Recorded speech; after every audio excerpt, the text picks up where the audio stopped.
दोस्तों नमस्कार, मैं मुकेश उदैनिया सीधे बोल में आप सभी का स्वागत करता हूं और आपसे अपेक्षा करता हूं कि आप चैनल को सब्सक्राइब करें। दोस्तों 31 साल पुराने दोहरे हत्याकांड में उम्र कैद की सजा, राजनीति पर मड़मड़ाया संकट। भगवान के यहां देर हो सकती है लेकिन अंधेर नहीं। जालौन जनपद की राजनीति में लंबे समय तक असर रखने वाले पूर्व विधायक छोटे सिंह चौहान को आज जिला एवं सत्र न्यायालय ईसी एक्ट कोर्ट ने उम्र कैद की सजा सुनाई, जिससे पूरे राजनीतिक हलके में खलबली मच गई और मौजूदा समय में छोटे सिंह भारतीय जनता पार्टी की राजनीति कर रहे थे। 1994 का दिन आज लोग याद करने लगे कि चर्चित दोहरे हत्याकांड में न्यायमूर्ति भारतेंदु सिंह की बेंच ने उन्हें दोषी मानते हुए धारा 302, 307 और 148 में भारतीय दंड विधि में अलग अलग सजाएं दे दी। 14 थानों की फोर्स और 3 क्षेत्राधिकारियों को चकमा देकर अधिवक्ता की ड्रेस में कोर्ट पहुंच गए छोटे सिंह चौहान। यह भी ज्ञान उन्हें किसी ने दिया होगा। फैसले के दिन भोर होते ही पुलिस न्यायालय के आसपास चहलकदमी करने लगी और समय सरकता रहा। ठीक 8 बजे से ही कोर्ट परिसर को पुलिस ने छावनी में बदल दिया। एएसपी प्रदीप कुमार वर्मा, सीओ माधोगढ़ अंबुज यादव, कालपी सीओ अवधेश कुमार सिंह, सीओ परमेश्वर प्रसाद और सिटी मजिस्ट्रेट राजेश वर्मा के साथ 14 थानों की पुलिस तैनात थी।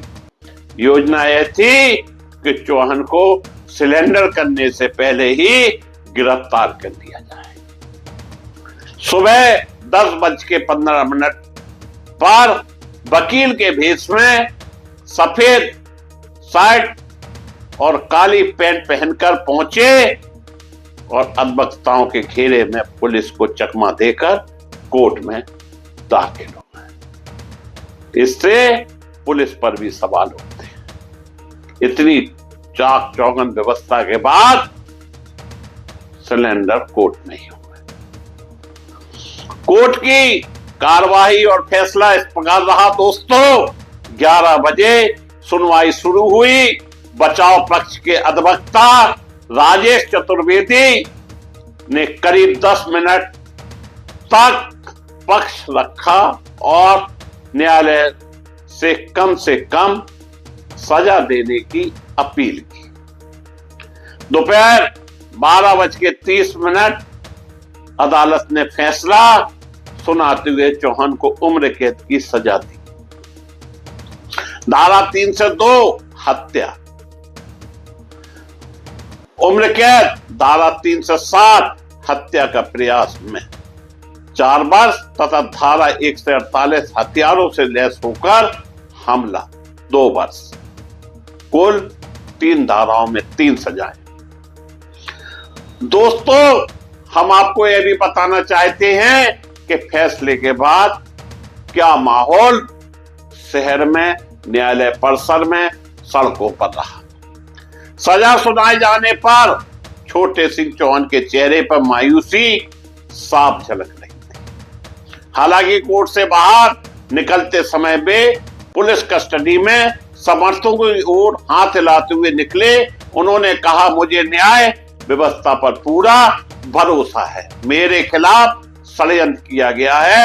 इस फैसले के खिलाफ मैं हाई कोर्ट जाऊंगा। कोर्ट परिसर के बाहर करीब 500 समर्थकों की भीड़ मौजूद थी, जिन्हें नियंत्रित करने के लिए पुलिस बल सतर्क रहा। दोस्तों, हम आपको यह भी बताना चाहते हैं कि 1994 का दौरे हत्याकांड कैसे हुआ, क्या हुआ। यह मामला 30 मई 1994 को चुरखी थाना क्षेत्र के बिनौरा बैत गांव का है। प्रधानी चुनाव की रंजिश में रुद्रपाल सिंह उर्फ लल्ले गुजर, राजा सिंह, संतावन सिंह गुजर, करण सिंह उर्फ कल्ले और 2 अन्य हमलावर हथियारों से लैस होकर राम कुमार के घर पहुंचे। रुद्रपाल ने कहा, सभी को घेर लो, कोई जिंदा ना बच सके। इसके बाद अनाधुन फायरिंग शुरू हुई। राजकुमार उर्फ राजा भैया और जगदीश शरण की मौके पर ही मौत हो गई। बीरेंद्र सिंह गंभीर रूप से घायल हो गए थे। पुलिस विवेचना में छोटे सिंह चौहान समेत अखिलेश, कृष्ण मुरारी, बच्चा सिंह और छुन्ना सिंह के नाम सामने आए। कानूनी दांवपेच और लंबी जद्दोजहद के बाद 18 फरवरी 1995 को दोस्तों इस मामले की सुनवाई जिला एवं सत्र न्यायालय में शुरू हुई। इस बीच चौहान 2007 में बसपा से कालपी विधानसभा सीट से विधायक बने।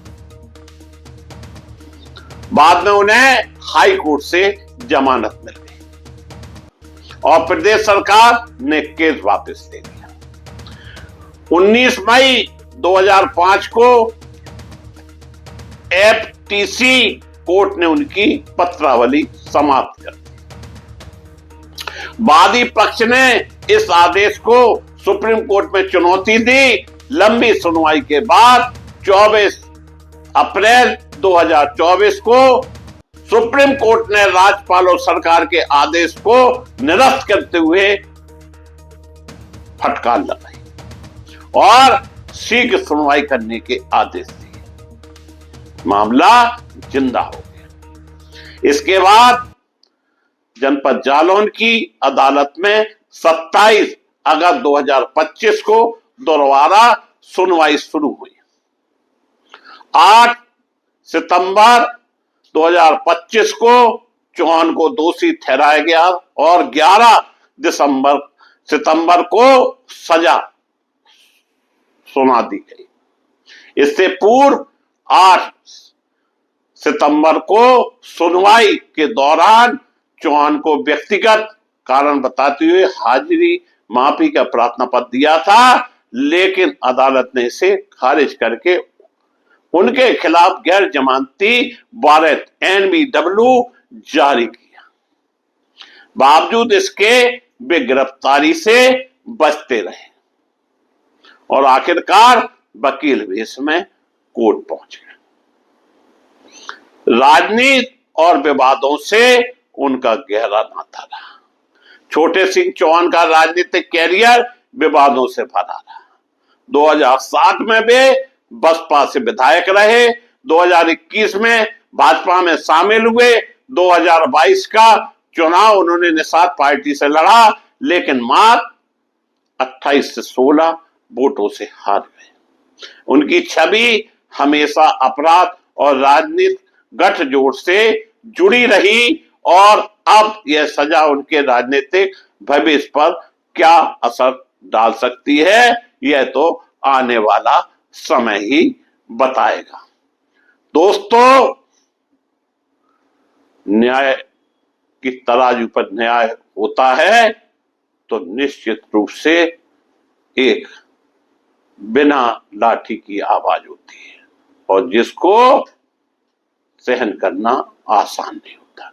मैं मुकेश सुदैनिया पुनः आप सभी को धन्यवाद देता हुआ अपनी बात समाप्त करता हूं। छोटे सिंह खिलाफ चार्जशीट आई थी, लेकिन अभियोजन द्वारा जो भी कारण रहा हो, आरोप पत्र यहाँ साबित नहीं हुआ है न्यायालय में, ना उस पर एग्जॉट पड़ा है, साबित ही नहीं हो पाया है। हम क्यों अपने बात, मैंने ये कहा कि आरोप पत्र साबित नहीं है, कैसे गिल्टी होल्ड हो गए, तो बोले ये तो आपको बताना चाहिए, मैं अपना अपराध क्यों बताऊँ, अपने पर कुल्हाड़ी क्यों मारूँ, ये तो न्यायालय को, सरकारी वकील को देखना चाहिए था चार्जशीट साबित है या नहीं। चार्जशीट साबित ही नहीं है छोटे सिंह के खिलाफ। अच्छा, इसमें आप लोगों की तरफ से अब हाई कोर्ट में जाएंगे तो क्या उसमें इसी दलील को लेकर जाएंगे? इसी दलील को जाएंगे, और नामजद एफआईआर नहीं है, बहुत लैकूनाज हैं, इन सबको डिस्क्लोज इस समय नहीं किया जाता। कोई ये बात तो रखे, बहुत सी समस्या हैं।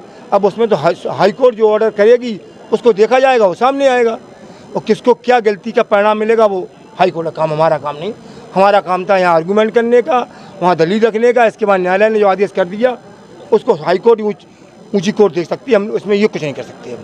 ठीक, सर आज एक सजा सुनाई गई है आजीवन कारावास की, आप उसमें वादी थे, तो वादी पक्ष को क्या न्याय मिला है? जी, वादी पक्ष को न्याय इस तरीके से मिला है। एक्चुअल इसमें जो ये घटनाक्रम था, ये मामला 31 वर्ष पुराना है, जिसमें दो भाई राजा भैया और जगदीशन श्रीवास्तव की मृत्यु हुई थी, और एक अनदर पर्सन था बीरेंद्र सिंह, वो इंजर्ड हुआ था। तो इस मामले में करीबन 10 लोगों को मुलजिम बनाया गया था, जिसमें से आज छोटे सिंह का आज निर्णय किया गया है, जिसमें छोटे सिंह जो कि पूर्व विधायक कालपी से रह चुके हैं, उनको आजीवन कारावास दिया गया है, और उन्हें 147, 148 और 302 और 307 में सजा करी गई है।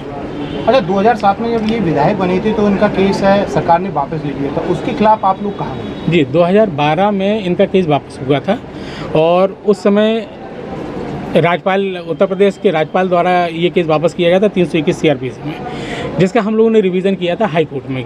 उस समय वादनी थी ज्ञान कुंवर, जो कि मृतक श्री जगदीशन श्रीवास्तव की वाइफ थी, उनके थ्रू रिवीजन हाई कोर्ट में किया गया था, और वो हमारा पेंडिंग रहा काफ़ी सालों तक। और उसके बाद जब हाई कोर्ट से हमको संभावना नहीं दिखी, तब हमने उसी रिवीजन को सुप्रीम कोर्ट हम ले गए, और सुप्रीम कोर्ट ने लताड़ लगाई सबको। उसके बाद छोटे सिंह का जो है तत्काल ऑर्डर किया, और कहा कि 321 इनकी खारिज की जाती है, और मामले को जल्द से जल्द निस्तारित करने का ऑर्डर किया। उसी में आज ये फैसला हुआ। अच्छा, इसमें कितने मुलजिम थे टोटल, और कितने को आज सजा सुनाई? टोटल 10 मुलजिम थे, जिसमें से एक को सजा सुना दी गई है, बकाया का शेष जो है वो विचारण चल रहा है।